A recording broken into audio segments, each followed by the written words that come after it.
Tata, bye bye. হ্যাঁ, সাবধানে কাজে যাব। তুই ভালো থাকিস। সরি যদি বলে থাকি আমি কিছু। তুমি আবার কটায় আসবে বলো না? আবার রাত্রি 12টার সময় আসবো। এখন আমি কাজে বেরোবো, তা আর থাকতে পারলাম না। নাহলে ঘরে থাকলে থাকতাম, হয়তো আরো 1 ঘন্টা মতো লাইভ করতাম। তো ছাতাটা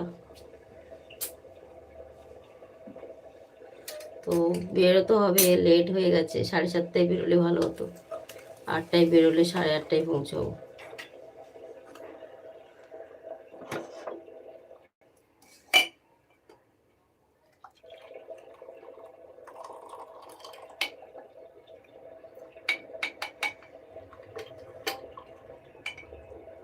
আবার এসো রাত্রি 12টায়। সবাইকে অনেক অনেক ভালোবাসা বন্ধু। কমেন্টগুলো পড়তে পারলাম না, কাজ করছি তাই পুরো কমেন্ট করতে পারিনি। সরি তার জন্যে। তাও যে তোমরা এসেছো, আছো লাইফে, অনেক অনেক ভালোবাসা তোমাদেরকে। Thank you. এভাবে পাশে থাকো, ভালোবাসা দিও।